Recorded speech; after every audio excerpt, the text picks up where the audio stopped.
Welcome back live to the Pro Football Pod. We got the boys, Austin, Justin, and Coach. What's up, guys?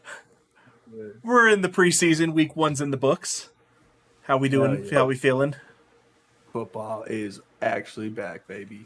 It's There was some preseason. jam-packed highlights coming out of that preseason, though. Week That, one, out so of you're players you want to see popping. either winning the Super Bowl or you suck again and you're getting the first pick. Like there's overreactions both ways from every fan base. Like nobody's really in the middle. But that's preseason. That's what you're gonna get. We've seen so few actual starters playing that it's kind of crazy. I think that the joint practices, as like a general concept, has allowed the teams to get so much work in the practice that they see how they match up against the players in individual drills and all that stuff, that the actual game doesn't matter as much. I think that they need to start televising the joint practices, because as a fan, I would go back and watch the highlights of the joint practices if they 100%. gave it to me. And that's a product that they could potentially sell with this new NFL network, $15 a month. I mean, that's another thing that they could put on it. It's just that's giving too much film out there for all the other teams, isn't it? It's Like, that's already kind of like being a thing that recorded, they though. come together, though. If the media is allowed to be there, then it's already able to be recorded in some way. And I get the whole trying to keep it a secret thing, but we live in the digital age. It's getting more and more impossible for that to even be possible. Now, do you guys have any takeaways from week 1? Any players that you saw that, showed you something fantasy relevant? Like, not just to make the team better, but anybody that you saw that kind of popped a little bit for you? I think we got to talk about Jordan Addison. Okay, from That Minnesota. catch. Yes, sir. That catch on The the catch sidelines, a little That tiptoe. wasn't a catch. The catch that wasn't a catch, but should have been a catch. I mean, I That is I just saw- impressive.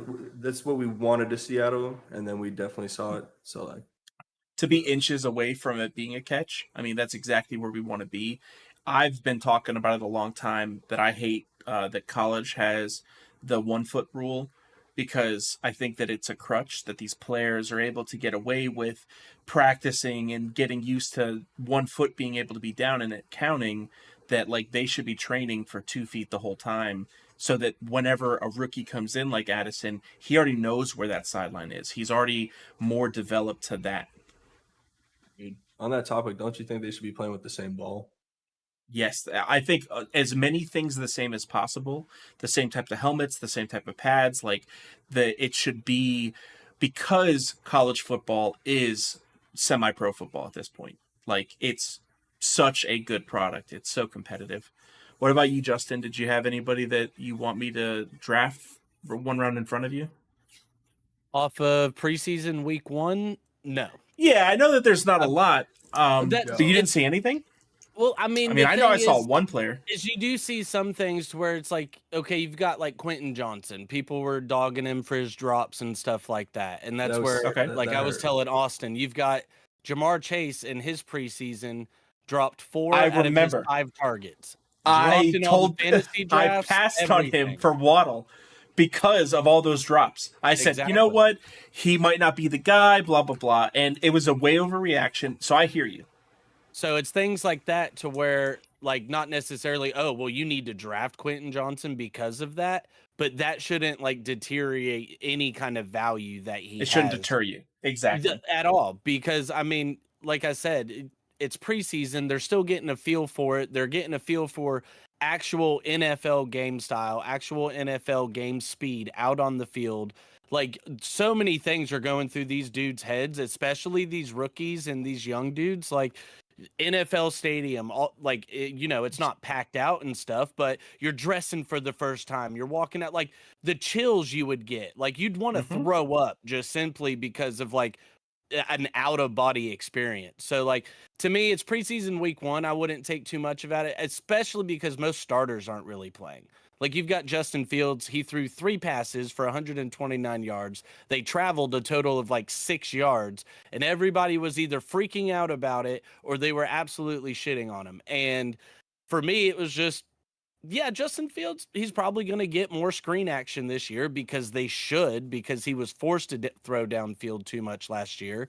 But running those deep routes is what opens up the running lanes and allows him to have 1,000 yards rushing. So I mean, what do you want? He's going to improve as a passer. With Don't dog him the on the screen screens. game, the screen game's going to help him because of his legs. I mean, the fact that the D linemen have to decide: am I going to rush Justin Fields and leave this back open and leave him to a single linebacker to cover him, or am I going to have to pull off because and they have a great backfield at this point. Um, Well, well, and I guess they've got Herbert. we talk about Shanahan and Andy Reid. Their teams lead the league in yards after catch every single season. Do you know how many screens I watch Patrick Mahomes throw in a game? He throws at least 6 to 7. That's where whenever people start shitting on everyone on Twitter, I could care less. Those people are all idiots. That's why you shouldn't listen to them and you should listen to us instead. Now, a player that did pop out to me, because what I'm looking for in week 1 of preseason is I'm looking for game speed.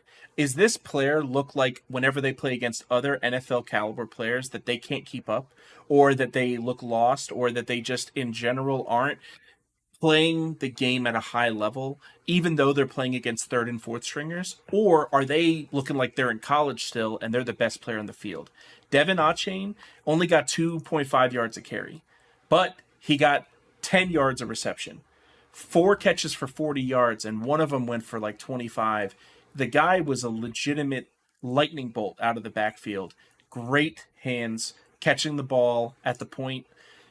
He didn't even have Tua thrown in the ball, so he wasn't getting that great timing. I think that he stood out a lot as a player that being drafted as RB 40 something is, I mean, that's a lot of value if the guy's actually going to get utilized in the passing game, because it's only going to take 3 or 4 catches for him to have value, especially at that type of draft position. Yeah, and those are the dudes you're looking for, is the guys that can pop off big plays anytime they touch the ball. Exactly. I do like that. Like, his speed is not to be messed with. He's the fastest player on the Dolphins potentially. Tyreek and Waddle have been talking about him like, man, that guy's lightning in a bottle. So that could be media, that could be them just trying to pump him up because he's the new rook and he's supposed to be the fast guy, or he could be an actual. It could be one of those guys that this is the last year that you get him for a steal. That backfield's terrifying. I don't really want to mess with it, but all of them are being drafted right around running back like 41 to 46. He's the one I would take a chance on. Exactly. He's the one that has the most boom he's the potential. Rookie coming in, and we know his speed. Yeah, I was really liking what I saw out of Deuce Vaughn for the Cowboys. That man was shifty. Did you guys see any of his? In practice, I've seen him. I didn't see his actual game film. He just implemented it right into the game, like twisting people's ankles. It was so nice. Because the shiftiness, so small too, like he can hide behind those linemen so easily. Like as a linebacker, you're literally just sitting there waiting for him to pop out somewhere. Like because you can't see him. Like your average height of your lineman is 6'3". He's what 5'7", 5'6". Literally, he might be the smallest player in the league right now. Now, the reason that he's getting all these opportunities is because the Cowboys cut Zeke months ago, and we've all been speculating. And at one point, we did say the Patriots seemed like a potential because of their run-first offense.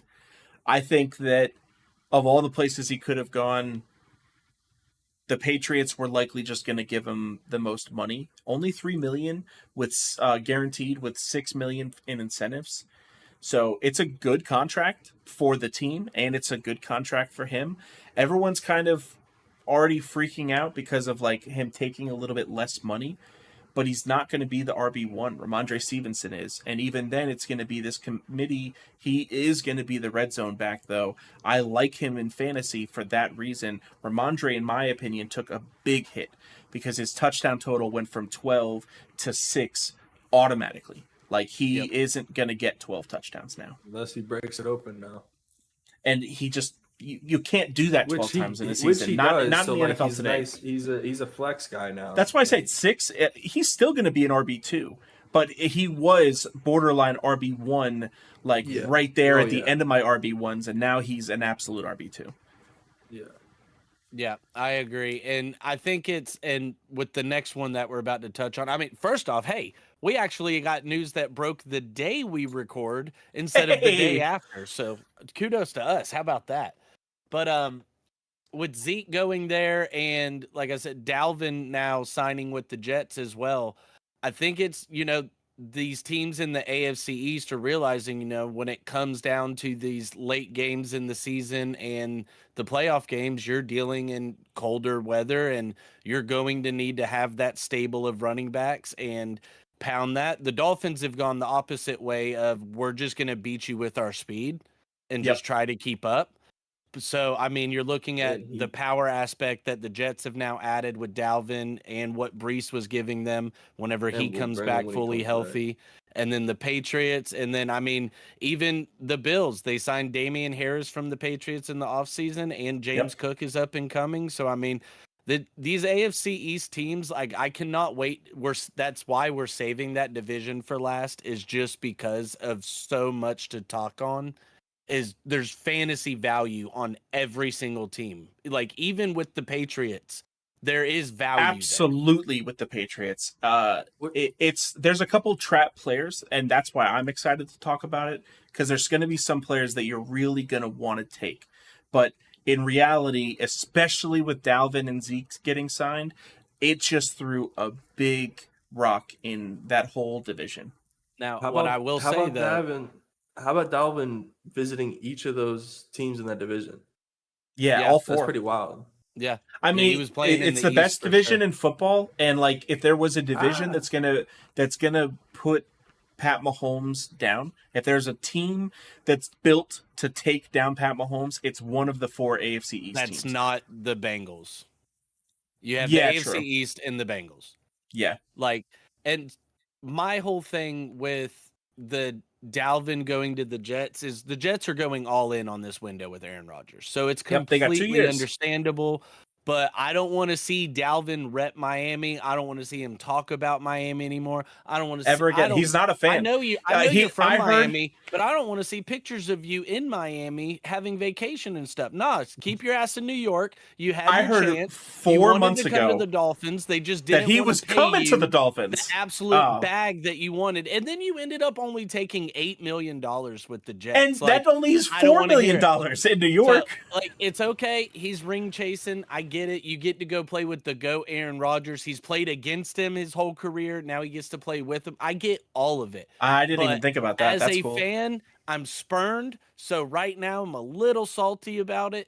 But I mean, shit, like I said, the Jets got the window and they're just diving in on it. I already didn't have a lot of love for Dalvin Cook because he went to FSU. But now this is like a Saban level, It's just betrayal? Yes.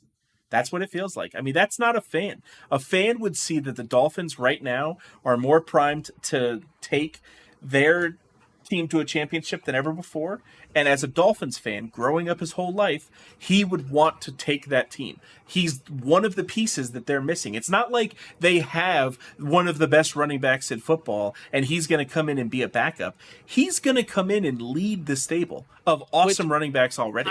I haven't seen what the Dolphins' offer was. So for all we know, it was something like Zeke, to where it's, we'll give you like $4 million guaranteed, but then the rest is incentivized. And he's like, no, I don't want that. And so the Jets were like, no, we'll just give you $8 million because we've got it.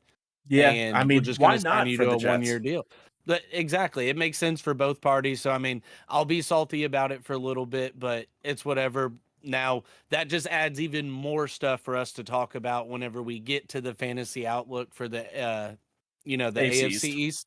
So, I mean, you guys ready to jump into it? Let's jump in. I'm down. Let's go. You ready, Austin? Let's hop in. So we'll cover Vikings first? Shit. Call out the horn. Sounded like the wire. Yeah, let's go. Let's skull, baby. Skull, baby. Skull. Justin Jefferson, ADP 1, wide receiver 1.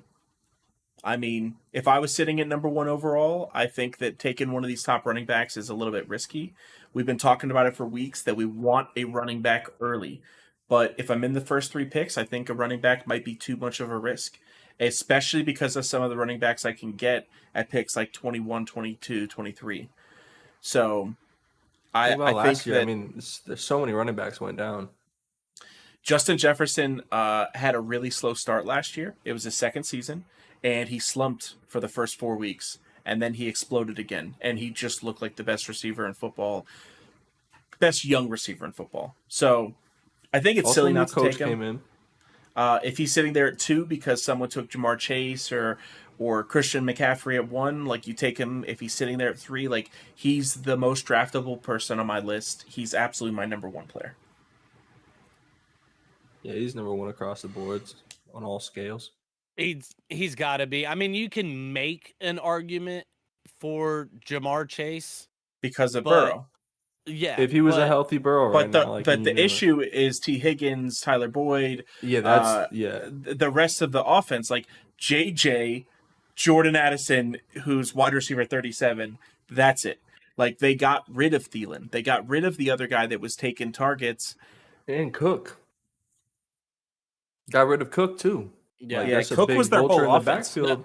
I went through and looked, and the Vikings literally have basically almost 1,000 yards that they need to hand out to other people this year.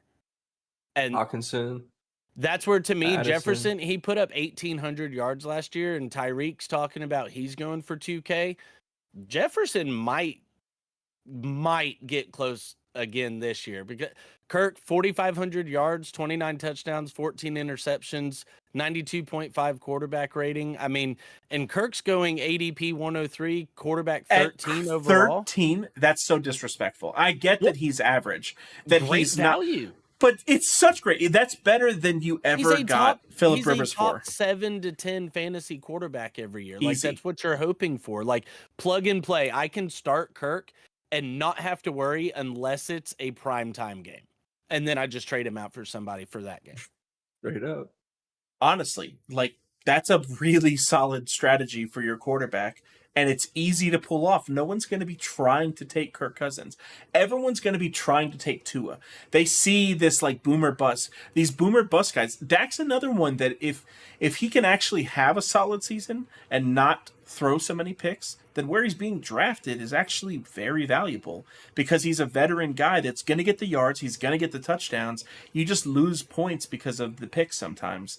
I think Addison, wide receiver 37, is right where I want my young guy. It's a rookie, so it still terrifies me. But with how these young guys have been coming in and balling right away, and with how good the Vikings offense looked last year, I think that they saw Addison as a plug and play. KJ Osborne wasn't quite getting it done. We need someone behind JJ, and Addison seems like the guy. I think he's got a lot of value. I think that 9th round, 8th or 9th round absolutely has value. I mean, like that's flex. Or not flex, that's a backup.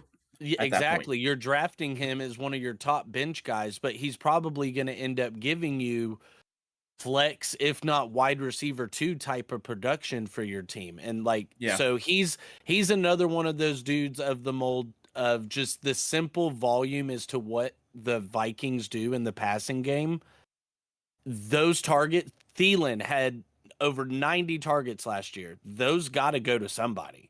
Like KJ Osborne isn't reaping all of those benefits. And I mean, Hawkinson, he dove into their value more than anyone's last year. So I don't see Addison affecting Hawkinson, and I don't really see Hawkinson affecting Addison either. So I'm with you there. Addison's one of those to where I'm in on almost all the first round rookie wide receivers this year. Like I like all their games. I love where all of them got drafted, but Addison, just because of the situation, and like I said, the sheer volume at which they pass the ball, he's absolutely probably one of the top wide receivers as far as the rookies.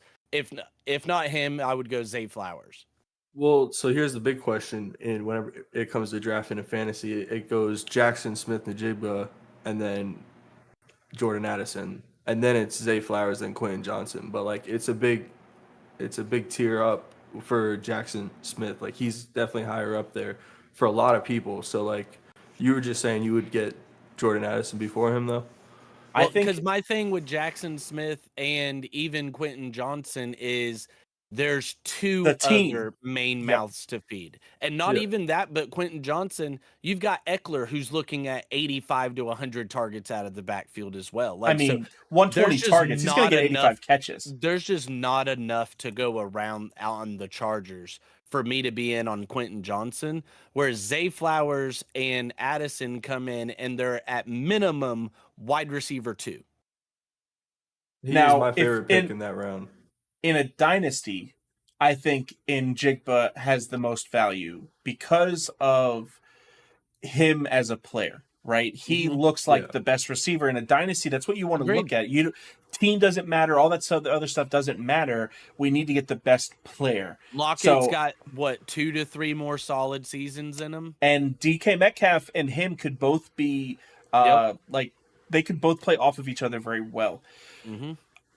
Especially if he is like they're saying, and he's the better of Garrett Wilson and Chris Olave and all these guys from OSU. Like if he ends up being the best of all of them, I mean, I think dynasty he's one of my first rounders. I like receivers. I don't think you can get better than Garrett Wilson. Garrett Wilson's legit, but Jackson Smith, the reason he gets hyped up is he is the best all-around wide receiver that Ohio State has put out in the last few years. Like, Olave is dope. Jamison Williams went to Ohio State for a little while. Dope. Garrett Wilson, dope. Like, all of these dudes, they're awesome.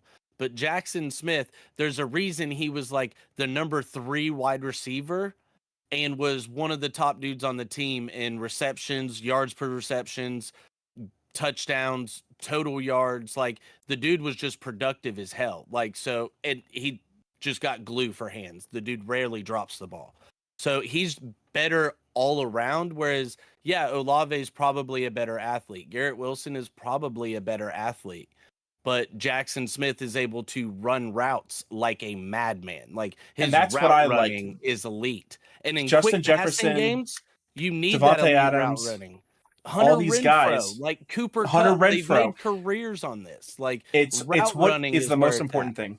Yeah, and I think Cooper Kupp was the comp I saw for Jackson Smith coming out. Not top end speed, great route running, great hands, and great football IQ. Yep. Even Jerry Rice, that's what he was. He was a route runner. He wasn't. Randy Moss was I'm going to just run faster down the field and jump up higher and get it from you. As soon as you snap it, I'm throwing my hand up, and I just need you to launch it 50 yards down the field. Exactly.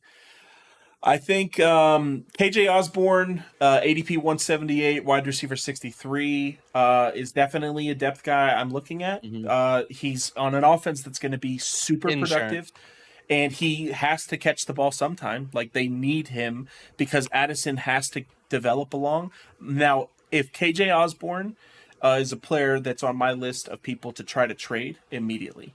As soon as I draft him, I'm looking for the week that he has a lot of value, and I'm just looking to get rid of him immediately. As soon as he pops off for 15 points, 20 points, 2 touchdowns, something like that, then I'm now trying to put him on somebody else, so that they can deal with him in the back end of the season.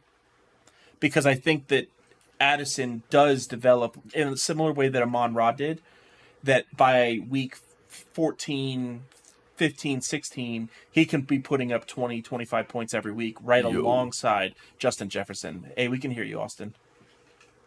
Well, he's a good handcuff for one of the other two. Like, if you get Addison or Jefferson, I recommend getting Osborne, because as soon as one of the other dudes go down, those targets are immediately coming to him. Exactly.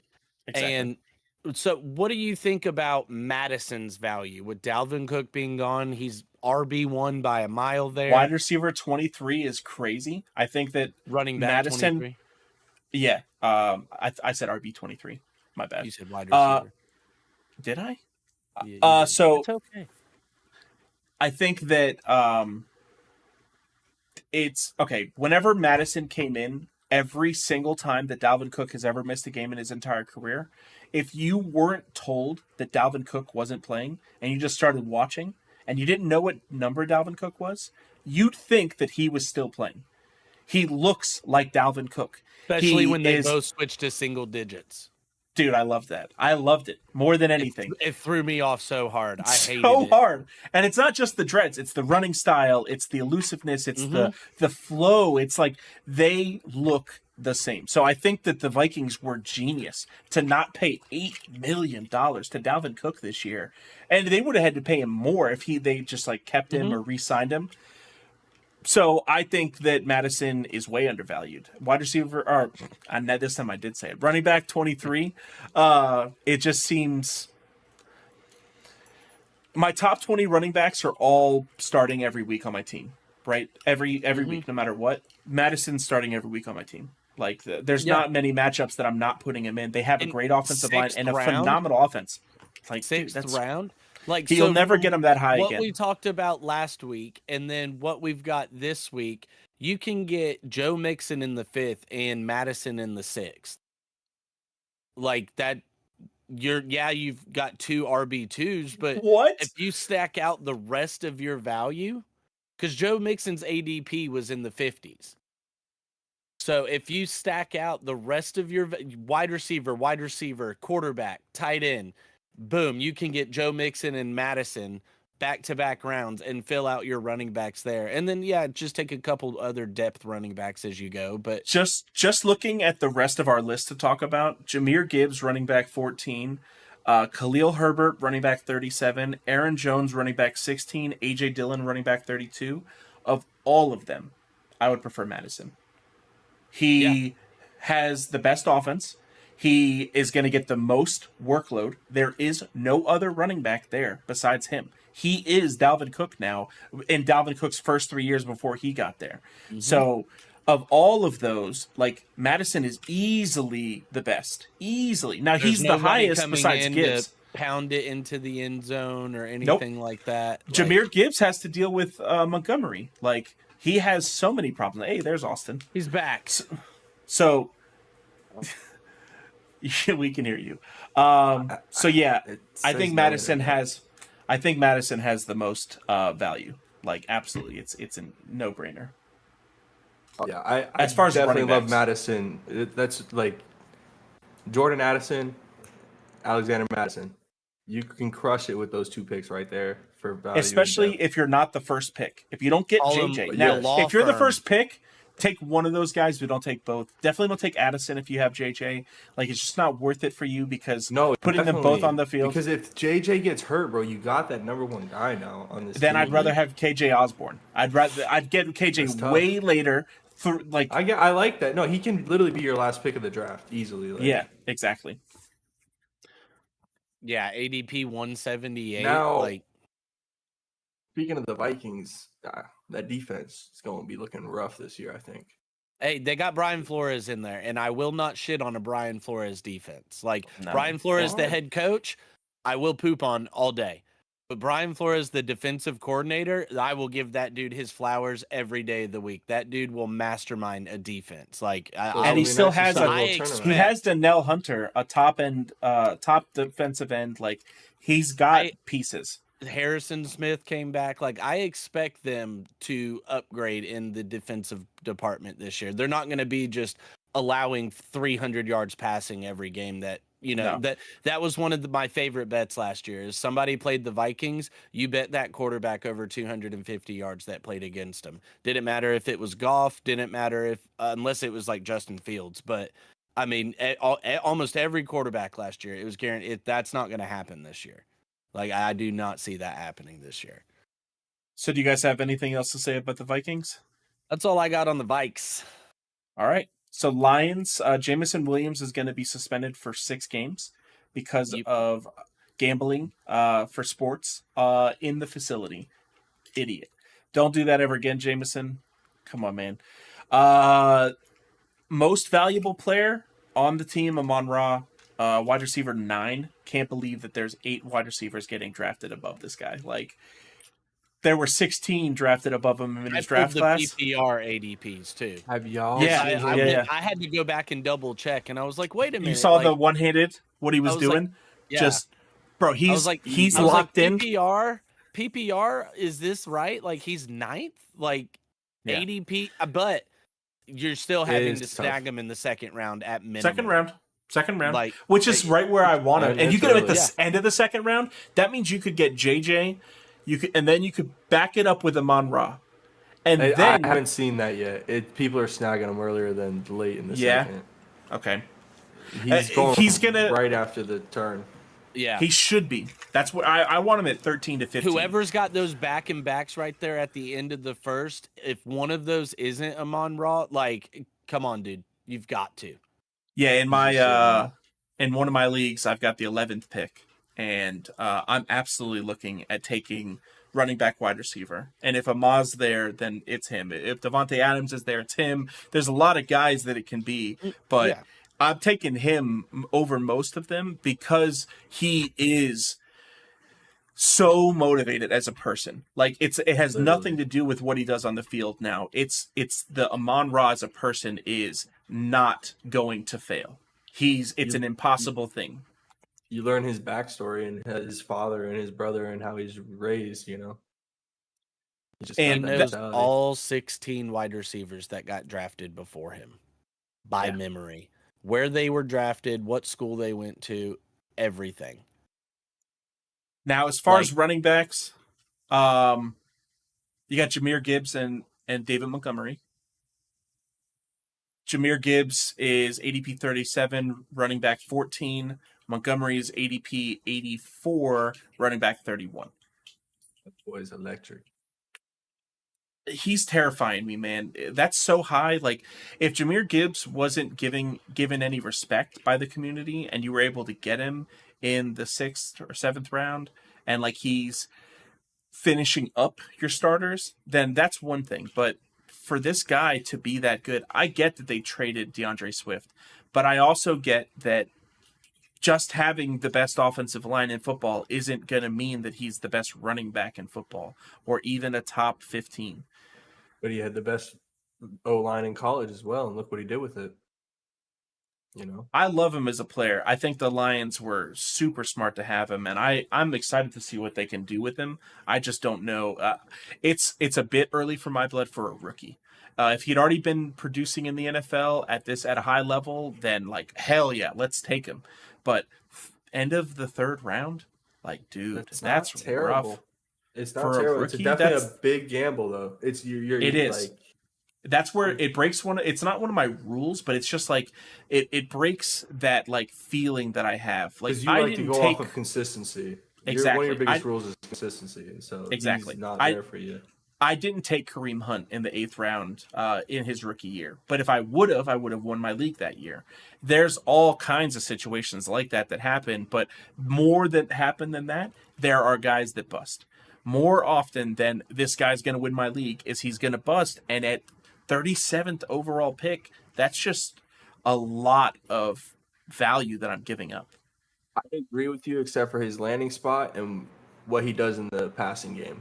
The fact that he is looking like an Austin Eckler type running back, and he's playing for the Lions, a team who wants to buy all in on him. So I'll say this: he's another one that in a dynasty format, I'm looking at him right away.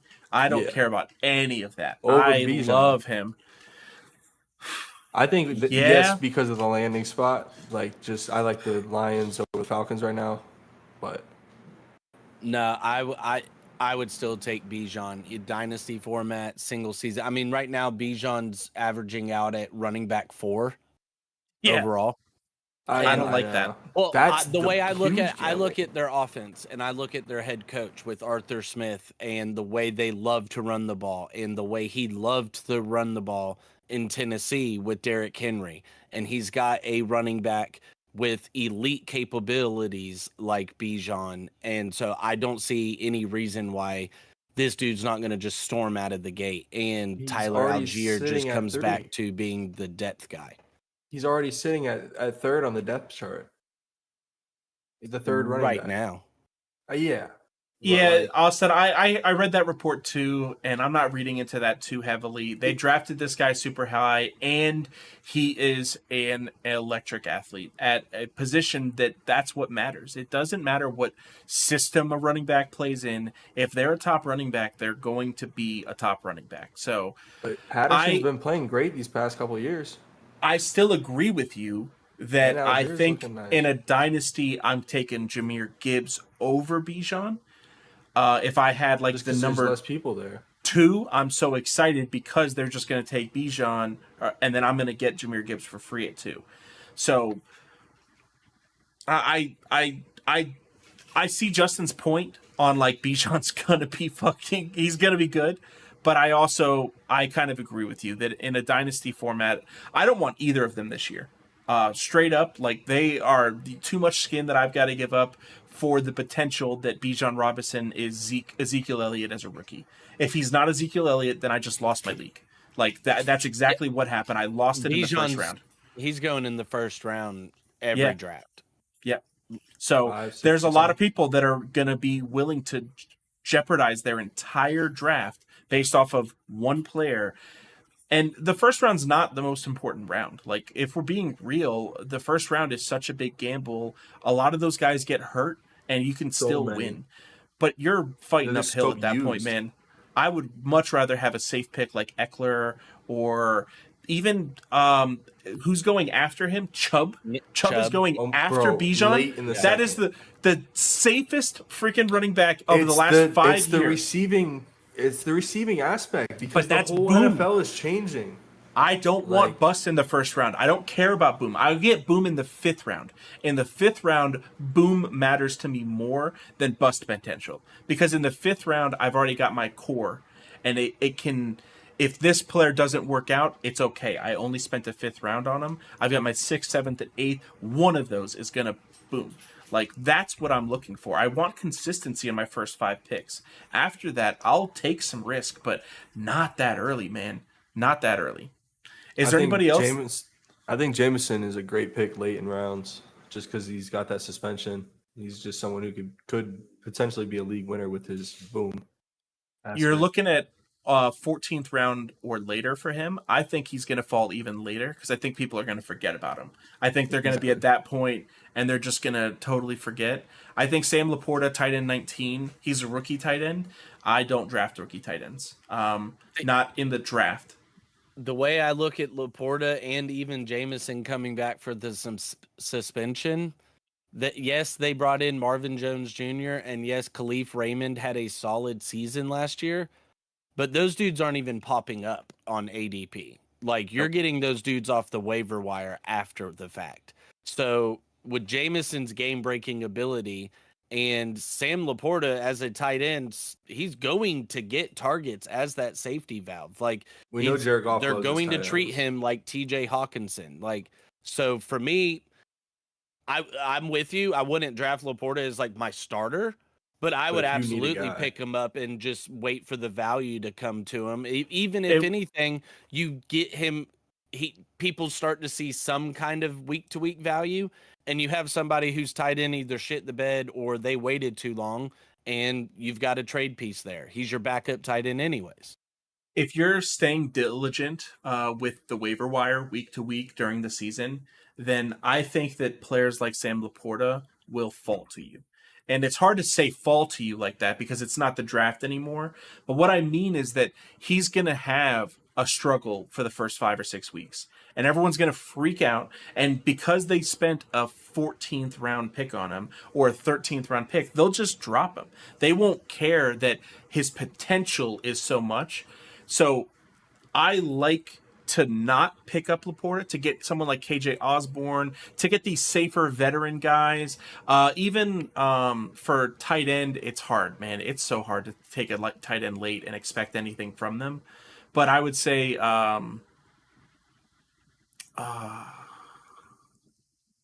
So where Laporta's going at 19, the dudes going before him right now are Jawan Johnson for the Saints, Gerald Everett, Greg Dulcich for the Broncos, Aquanco for the Titans, Higbee, Dalton Kincaid, the rookie from Buffalo, Cole Kmet, Dalton Schultz, and Pat Fryermuth.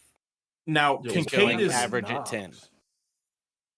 And Cade is the one that I look at as like having the most of a rookie. Like Sam Laporta is the one I was the most excited about as a prospect for my team. But as far as like the one that got drafted to be a starter, I think Kincaid is looking like less of a risk. I still don't want to take a tight end that's a rookie. Not really, not in my draft. Now, I get what you're saying, Justin. Like, obviously, they're not going to be your tight end one.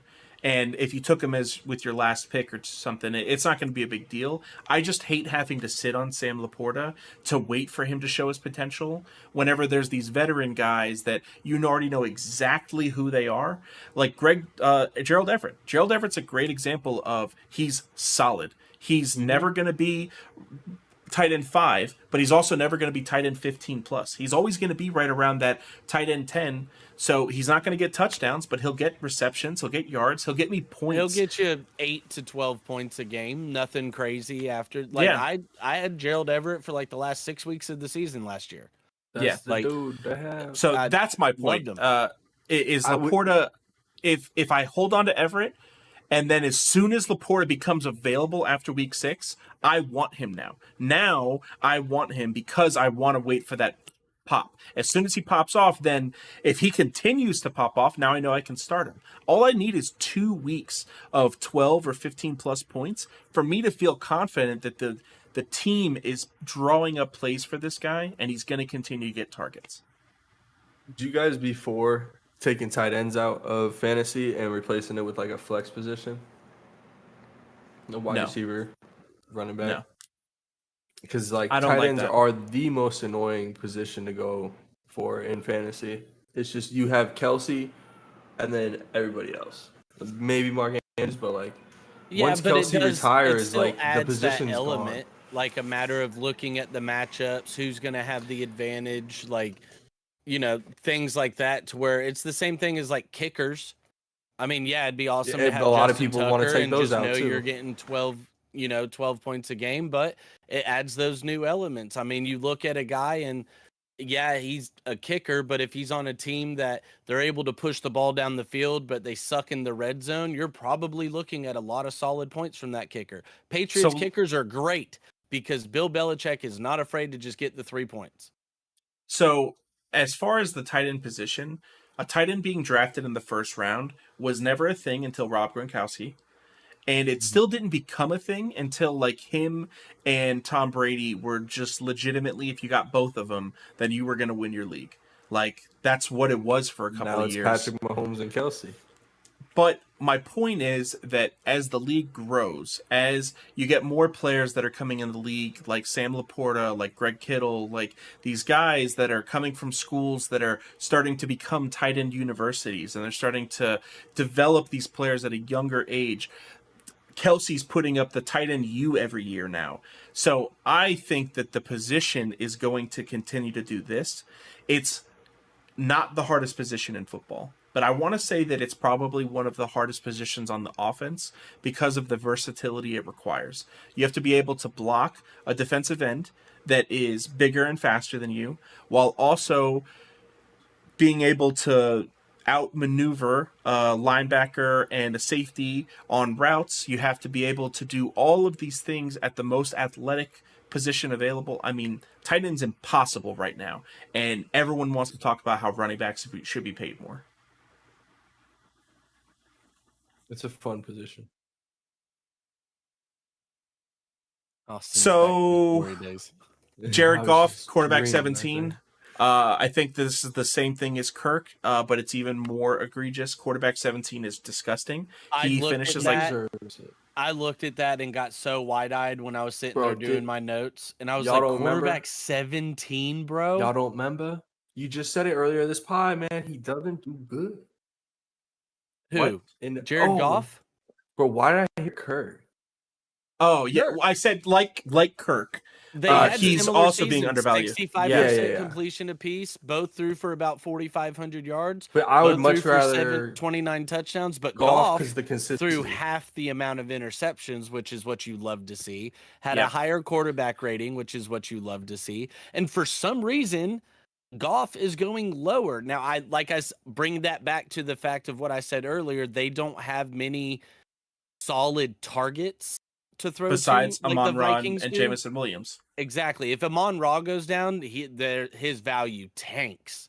Hey, now they got Like, so Marvin to me, Jones that's back. where Goff and Amon-Ra is almost an elite stack for you if they're healthy each week.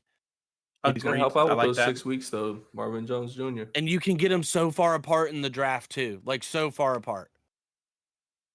Yeah, I mean, yeah, you're taking in the second round. You get Amon-Ra. You don't have to take Goff until The 11th. 10th round, if you just want to make sure you snag them before Maybe somebody else, like, yeah. maybe one of the safest late quarterbacks to snag. Yeah, like Seriously. him and Kirk are going way too late. Like, those are the two dudes to where, like, if you notice somebody is not drafting a quarterback within the first 6 rounds, watch how they draft, and I almost bet you money Kirk or Jared Goff come off of that board for them, Exactly. if not both. But I that's all I don't. got on the Lions. I don't Did love y'all being in see- that position of like I haven't taken my quarterback and everybody else has, Hate and there's that. only a couple left. But I man, feel like if I lost you my can, league that way. if you can ride the line long enough, just long enough, and get your guy late enough, you get so many guys before You them do get that are just such a nice core. you're stacked, dude. You've got 3 or 4 running backs that you want to start every week. Like your team just It's a it's a problem. different. It's a nice It is. problem to have. Have y'all seen the video of Dan Campbell? He's fucking locked in. He put half a fucking tin in his mouth. That man's buzzing. always locked in. I'm never worried. It Never was worried such a about cool Dan. video though. Yeah, he used to coach the Dolphins, man. He was our interim head coach for Philbin, right? Whenever Philbin got fired. Yes. And I loved him ever since. I mean, the guy's just, I love what he did, that he went and studied under Sean Payton for a couple of years and then just went and started his own team up in Detroit. Now, I think the team, so the Packers is like the team that, you know, everyone expects to still be third best. I honestly think the Bears are my bet for third best. So you're putting Packers last. Yeah, I think so. So Fields, ADP 45, quarterback 7. Running quarterback, we've talked about his weapons already that he has added this year, that he's going to be throwing more screens, that he's not going to be required to make reads and throws down the field and do all these things. So they're going to simplify things a lot more for him. With the type of athlete he is, I mean, it's kind of crazy not to draft him. I don't think that I'm drafting him in the 4th round. I'm going to try to work him a little bit later. I really want to get my 2 running backs, 2 receivers, and then I'm looking at my tight end and my quarterback. Without that first 4, though, I just, my team will never feel complete. So with Fields, the one thing I'll say with him, like, granted, yeah, you're having to take him in the 4th, but honestly, if I'm able to get my receivers or 2 pass catchers, you know, whether I take a tight end early or not, and a running back or 2, like, I'm cool with Fields, because Fields, just with his rushing, would have been running back 7 last year. Yeah. He would have been a top 7 running back just with his rushing. And then you just add in the bonus of 17 touchdown passes and 2,200 yards. Like, it's a risk aspect whenever you draft a 2,200 running quarterback like that. Any other going running that high quarterbacks. too in the 4th, it's a very high, but it's also one of those to where, you know, if the projections hold and he develops like he should in his next season here, that's a pick that could very well win you your league. Which that's what I was going to talk about, is the fact that he is like the only quarterback in the league right now that we've seen develop since high school like this. Like, he had a show on Netflix that he was on, and then like we saw him all throughout college. Like, we've seen this guy through and through. Like, we know what he's made of and what he can do. And now he's finally has some weapons there, and they're like actually building a team around him. It's nice to see. You're not at all worried about off the field with him. Like, you know he is a solid character guy, that like he's going to continue to do the right thing. He's not going to go John Morant in the middle of a season and you just lose him. So I think, though, that my issue still is some of his weapons. I think that DJ Moore and Darnell Mooney is solid. It's so solid. And Khalil Herbert and Donta Foreman, I mean, that's okay. It's an okay backfield. Khalil Herbert looked solid whenever he was backing up Montgomery last year and the year before. Mm-hmm. But we haven't necessarily seen him. As excited He's as the I reason am about Montgomery's Madison, gone. I'm not as excited about Khalil Herbert. Like, I'm not. Really? I didn't see that as much. That's my absolute favorite, like, late running back to steal is Khalil Herbert because of what Herbert- we already know he can bring you. Yes, Khalil Herbert played like 3 or 4 less games than Montgomery last year. Only had about 100 less yards. He averaged 5.7 yards per carry, 4 touchdowns. Didn't really get much work in the passing game, but most of their That touchdown offense, work though. went back to Montgomery. And so, not just that, Fields. Fields is going to be such a big, like, okay, Kirk Cousins is never going to take a touchdown away from Alexander Madison with his legs. He might get 3 all year. And I'm not saying that he's never going to take one, but it's not a, once we get within 5 yards, now my chance of scoring a touchdown is 10%, and Fields went up to 90. I don't like that. You need touchdowns from running backs, or you need to catch the ball. He doesn't do either very well. That's my issue with where you're drafting So him. you can get Jarrett McKinnon, Herbert, or Zach Charbonnet. Charbonnet. So that's who you would take. He takes it out of the It's the backfield. risk factor because he's a rookie, though. He receives the ball more, and they went up and got him after getting Kenneth Walker. Kenneth Walker's already gotten a little bit banged up. Charbonnet, I'd want him. So we're looking 10th round in a 10-team league. I think Charbonnet's good there. I have no problem. And I'm not saying that I don't want Khalil Herbert at the 10th round. I'm just saying that I'm not jumping at Khalil Herbert at the 10th round. No, I would look at Donta Foreman in the 16th round. I mean, Donta Foreman, 17 games played, almost 1,000 yards, 4.5 a carry. Has been a starter for a little while. He did all that while trading out with Chuba Hubbard and Christian McCaffrey when he was still in Carolina. So what their signings tell me is the Bears are going to continue to lean on the run and let Fields work his legs, and that is what will open up the screen game for them. And we saw it in the first preseason game. Like, we already talked about it. And so for me, I think all of that is more of, like you said, they're putting these not elite pieces. I mean, DJ Moore is dope. He's a top 10 they are receiver. putting these key pieces around him. You have Cole Kmet already, 7 touchdowns for him last year, and then they bring in Robert Tonyan as well. So their 2 tight end set is going to be legit. That's interesting. And they paid Cole Kmet. So they want Cole Kmet there long term, even though he failed last year. His expectations. He was still the top receiver on the team. But he failed last year. And what he was supposed to do in fantasy, he was so bad. And I agree with that. That's a good point, Austin. Their offense looks so bad. Wasn't that the last year of Matt Nagy? Like, what happened? Or was that the first year of the new... That was the first year of the Eberflus. Yeah. I'm really interested to see how Darnell Mooney performs over there with, him getting a year older and with DJ Moore coming over. Like, takes away a lot of the pressure off and that opens him up, because he is an elite athlete, but wide receiver him 57, as well as Claypool. That's 161. Like, I'm with you. I would Darnell Mooney. He's one of I think DJ for the Moore first time in his career. Lot. I think that Darnell Mooney is way above his ADP. He has been, because of how good of a player he is, everyone's been waiting for it. It's like Terry McLaurin.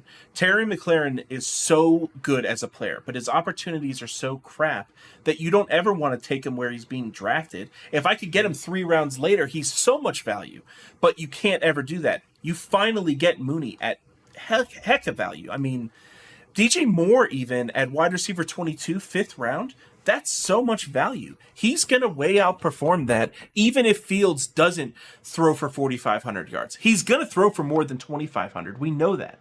Well, Mooney gets to be wide receiver 2 now, which is where he's more suited at. He's not a wide receiver 1. He's legit, but he's not a wide receiver 1. He's open a lot. And I think it helps him out a lot. Him going in the 16th round towards the end of your draft, that's absolutely a steal. Like, you've already got your entire roster filled out, and you get to He's add right before KJ Osborne. potentially what could be a top 30 wide receiver at the end of the year fantasy wise. Like, I'm absolutely in on Mooney this year just with that value alone. KJ Osborne is the third receiver and probably the fourth or fifth target on the Vikings, and he's being drafted one round later.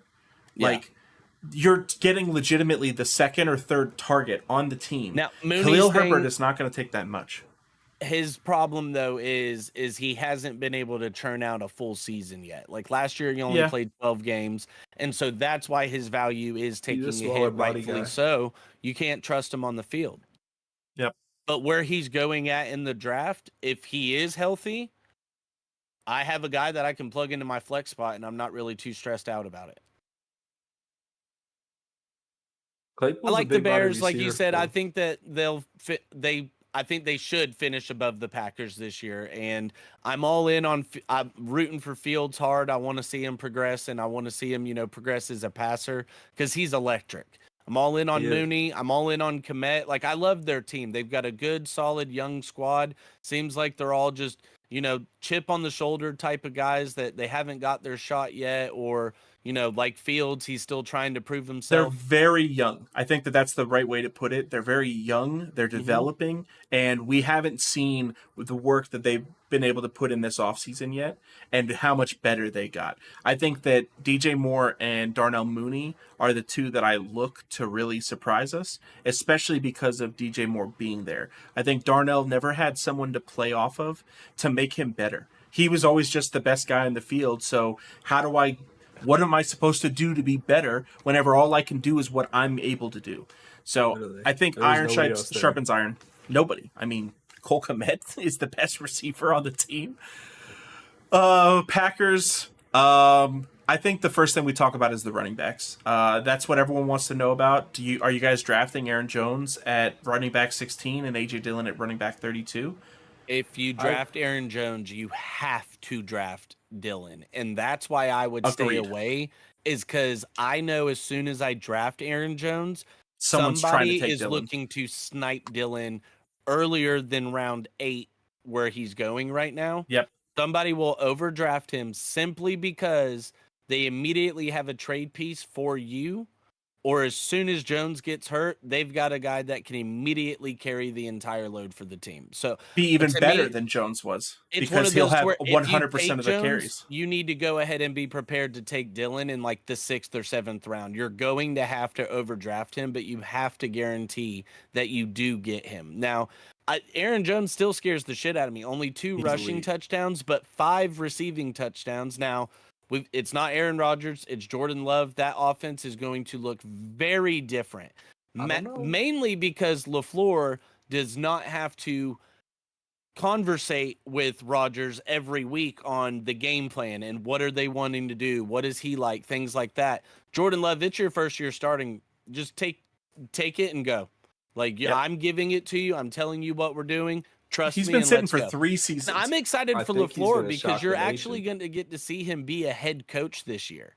Like, he doesn't have one of the best quarterbacks of all time to lean on and know, oh, well, when in doubt, Aaron Rodgers will just call his own play and throw me a touchdown and I'll just look like a genius. Like, so for me, I don't think he's a bad coach, but I'm very interested to see what he does and how he's been able to progress Jordan Love as being the backup for the last couple seasons. They obviously, I think that Aaron Rodgers leaving had more to do with Aaron than it did with Green Bay. I think that Green Bay would have been happier keeping him for one more year, but he was ready to be out. With the way that the media has been treating him like the bad guy, just everything, I think that it was smarter for him to get out. So I think that LaFleur would have liked one more year of Jordan Love. Now, the hard thing is that this is Jordan Love's last year of his contract before... This is his 4th year. So next year is, but had they so they already took the team the option? No, they did the very smart thing. They extended his contract by 2 years. Nice. So he gets this year and gets next year, and then after that, they can release him or Nice. franchise tag him if need be. But they did a very smart thing with his contract, and he did the smart thing of signing it. You're getting guaranteed money on the table. You're getting your stuff picked up. And you get to You've still got 2 prove years to yourself. prove it. You've got Yep. two. I liked Jordan Love's skill set coming out of the draft. He's got a It was strong arm. simple. He's Yeah. got Austin, what you like to look for, he's got the Pat Mahomes style of being able to throw different arm angles, being able to sidearm it a little bit. He's got some mobility about him. Like, so I'm not completely out on very Jordan Love. intriguing. He's somebody I'm looking at as getting in the back end of my draft as my QB2 just to see what happens with him. Like, I like Jordan Love. It's a nice one. In a but it's super going flex, to he could be a really very interesting a because he's a huge step starter. back. And he's on a big offense. In a super flex, I might take him a little bit before quarterback 26. It's just a little bit of a reach for a player like that because of the offense. The running game, Aaron Jones's value is because he receives the ball so well. Now, the counterpoint to that, though, is Jordan Love's first year starting. You do expect them to lean on both of those running backs a good bit this year. Agreed. But I think the play action is going to help him a lot. And also, the two receivers that they do have, we haven't talked about yet, Watson and Dubs. Both were great receivers last year. Both looked like home run hits in the draft. For second and third round guys, I don't think that there is a player that is like Christian Watson in the size, speed, and athleticism that he possesses. He is a one of one in the league right now. There is no 6'4" guy that can run the way that he can run. So like that is scary and terrifying. And then Dubs is a very good route runner with solid hands. He looked like Randall Cobb reincarnate. He's taller though. He's a lot lankier. He's 6'2" instead of 5'11", whatever.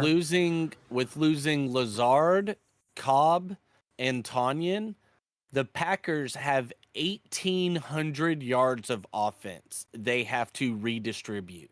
Now, they drafted Luke Musgrave and Tucker Kraft, so two rookie tight ends coming in. Luke Musgrave is the only one that was really showing up with any kind of an ADP, but he's definitely one of those. You leave him on the waiver wire, you just kind of watch him, see what happens with his production. But for me, they're another one to where they, for the most part, as far as that offense, they are very young. And so to me, that makes them very hungry. I loved what I saw out of Watson last year. I loved what I saw out of the games with Dubs. Now, you only got 14 games of Watson, put up a touchdown in half of them. And Dubs, you only got 13 games. But like you said, he showed the route running ability. He got 3 touchdowns. So for me, it's one of those to where, like I said, those yards, those targets, they're going to have to go somewhere. So with Dubs going in the 17th round, that's a hell of a snag for you very late in your draft. And Watson going at, it's 5th round, that one terrifies me. He's a very boomer bust. That's one of my favorite picks in that round, along with like Amari Cooper, those kind of receivers. I would rather Amari If you go running back, and you're looking for a nice wide receiver 1, wide receiver 2, I'm safe. I feel safe with Christian Watson because of, like you said, Colby, that athletic ability alone. If you just put the ball in his hands, the man's going to do work with it. A few years ago, whenever Robbie Anderson was still playing for the Jets, the only value that he had was that once a game he was going to run as fast as he could down the field. They were going to throw it as far as they could, and there was like a 40% chance that he would catch it. And if he did catch it, then you just probably won your week. And if he didn't catch it, then whatever. He catches it 40% of the time. That's enough for us He was either getting you 3 points or 23 points. There was no in between. So if Watson's that, then at 55 overall, way too high. But if he's able to not be that, if he's able to be an actual 10-target receiver, then that's a steal. I mean, he's going 3 picks after DJ Moore's going. I'm definitely trying to get DJ Moore before him. But they're both in very similar situations. These teams are both very young, with very young quarterbacks, with new offensive systems that they're running, and we don't know what they're capable of. That's why you're getting some of these guys so late, even though they're high talent guys. I just think that I would rather go more than Watson. And then, like Justin said, I would rather go Dubs. So I would love, like, Mooney and Dubs as my last two receivers. I mean, I would be so happy with that. Bro, yeah. Like you have two bench guys that you can put in your flex spots at any point throughout the year. As long Mooney more than Dubs, just because Mooney has shown it. But yeah, I'm with you. Like the value that you're able to get at receiver late in the draft, like just with the amount of talent that's come in, it's awesome. But the Packers just fantasy wise, they're fourth, and I think record wise, they're going to see a big step back, and it's going to be a big eye-opening season for Packers fans. So buckle up. I don't know exactly if you will finish fourth. It's going to be a fight with the Bears, but you got a couple years down the road before you're back competing for those divisions. No, I think Jordan Love's going to shock a lot of us. So far from the clips I've seen coming out of camp from like a lot of quarterbacks, he has thrown the best ball. Like surprisingly, like Herbert to me has thrown the best ball I've ever seen up until this point. But like lately, Jordan Love has been throwing it like I've never seen a quarterback throw it. Like he just has that touch on it. He's got the ability. It's how much has he developed between the ears the last? So I want to take you guys back in time. It was probably a little over a decade ago. It was longer than that, but the Packers had a Hall of Fame quarterback that had taken him to 2 back-to-back Super Bowls and was still playing at a very high level, but he was not playing at the highest level. He threw a lot more picks now than he had in the previous years. He looked like he was basically just chasing stats. So they said, hey, we don't want to pay you anymore. We're going to let this young guy that we drafted in the end of the first round come in, and we think he's pretty good. And all the fans freaked out. I can't believe you guys are letting Favre go. And Brett Favre left and went to the Jets. And brought them to a AFC Championship game that year. So proved in a lot of ways that he was still a flat circle. Because Aaron Rodgers, now it's the Jets. Now, we're not saying Jordan Love is Aaron Rodgers, but I'm with you there. There's a potential for it. He's been sitting for 3 years. I won't be shocked if he does shock the world. Because for me, it's okay. You developed mentally the way a pro should develop. Exactly. You got to do the thing that no one else gets. A legend in the sport right now. Yeah. That's insane. Yeah. That's Aaron under Tom Brady. I always have a small affinity for the Packers for whatever reason. I just always like them. But it's going to be a struggle for them. Well, I mean, Aaron Rodgers, they won the first Super Bowl of all time, so how could you not? Aaron Rodgers might be the only quarterback that didn't start in his first or second season that's starting right now in the NFL. Because like Herbert was his first season, Lamar Jackson, Pat Mahomes were their second season. Every one of these quarterbacks was their first or their second year. They were starting. Well, that's because